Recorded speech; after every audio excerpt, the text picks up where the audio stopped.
मुझे लगता है कि समाजवादी पार्टी के सांसद रामलाल सुमन को एक बार मेवाड़ आना चाहिए, क्योंकि जब वो यहाँ आएंगे तो उन्हें मेवाड़ के गांव-गांव में कहीं मुर्दाबाद और हाय हाय के नारे सुनाई देंगे, तो कहीं पर वो देखेंगे कि उनकी शव यात्राएं निकाली जा रही है। ये नाराजगी, आक्रोश इसलिए क्योंकि उन्होंने इस माटी के महानतम सुपुत्र, महानतम योद्धा महाराणा सांगा को लेकर भ्रामक तथ्य, एक असभ्य भाषा का इस्तेमाल किया है।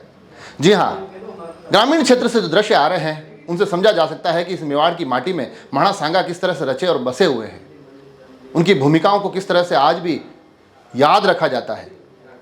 दृश्य रेलमगरा क्षेत्र के आंजना से निकलकर आते हैं, जहां पूरा गांव इकट्ठा होता है, हाय हाय मुर्दाबाद के नारे लगाता है और नारेबाजी के बीच इस पूरे प्रकरण पर आक्रोश व्यक्त किया जाता है। अगर राजसमंद के पिपड़ा की तरफ बढ़े तो स्थितियां और भी आक्रोश और नाराजगी से भरी हुई नजर आती है। वहां पर तो पूरा का पूरा गांव रामलाल सुमन सांसद की शव यात्रा निकालता दिखाई दे रहा है। बाकायदा पूरी तरह से एक ऐसा माहौल लगता है कि अंतिम यात्रा के दृश्य दिखाई दे रहे हैं और उस वक्त उस सांसद की शव यात्रा निकाली जाती है। वहां आगे जाकर फिर उस पुतले में आग लगाई जाती है, चौराहे पर उसके खिलाफ नारेबाजी की जाती है। इस आक्रोश को जब वो देखेंगे तो समझेंगे कि उन्होंने कितनी बड़ी गलती कर दी है अपने किसी वोट बैंक को खुश करने के लिए। हालांकि वो अभी भी कह रहे हैं, गोलमोल बातें घुमा रहे हैं कि संसद की मेरी जो बोला हूँ वहाँ से हटा देना चाहिए, मेरी भावनाओं को ठेस आहत करने का नहीं था, किसी एक किताब से उठाया था। मगर उन्होंने इतिहास के पन्नों को पलटने में इतनी बड़ी भूल कर दी, किसी एक अपने वोट बैंक को खुश करने के लिए इतनी बड़ी गलती कर दी कि अब गाँव-गाँव में उनके खिलाफ आक्रोश दिखाई दे रहा है। राजसमंद के 2 गाँवों का जिक्र किया, पिपड़ा में जिस तरह से कल शव यात्रा निकली। सुनिए आखिर वहाँ के ग्रामीणों ने क्या कुछ कहा। इस मेवाड़ की धरा से जिनके कण कण में और रज में राणा सांगा समाते हैं, जिनके विरुद्ध ये समाजवादी पार्टी के निकम्मे सांसद ने जो बोलकर संसद में अपमानजनक हमारे महापुरुष महायोग्य श्री राणा सांगा के खिलाफ बोलकर जो उसने किया है, हम सब युवाओं में प्रतिशोध है।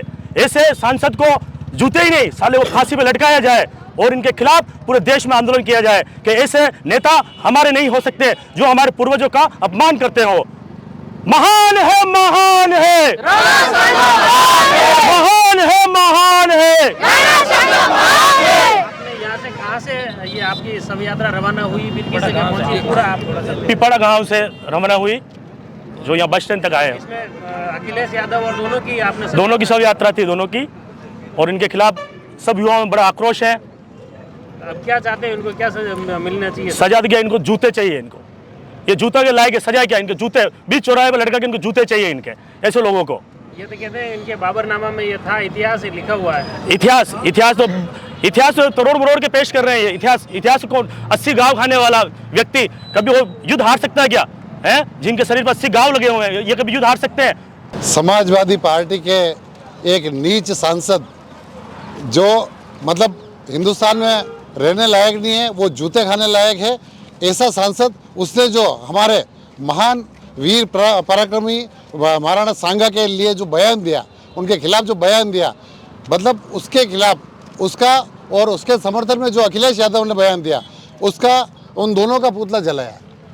और जरूरत पड़ी तो ये हिंदुस्तान की जनता उनको बीच चौराहे पे जूते से मारेगी। शव यात्रा निकाली है और ये चौपाटी पे इनका पुतला जलाया है और ये तो आगाज शुरुआत है। अब देखना राजस्थान में और हिंदुस्तान में हर जगह ये कार्यक्रम आगे से आगे चलेगा और जब तक अखिलेश यादव और वो जो रामलाल सुमन जो भी है वो पूरे हिंदुस्तान के लोगों से माफ़ी नहीं मांगता है, तब तक ये आंदोलन जारी रहेगा। ये खिलाफत हुई है, उनको माफ़ी मांगनी पड़ेगी और हम तो मोदी जी से मांग करते हैं कि ऐसे को संसद के अंदर बैठने की इजाज़त नहीं दी जाए और हमारे लोकसभा अध्यक्ष जी से भी हम निवेदन करते हैं कि इनका बहिष्कार किया जाए।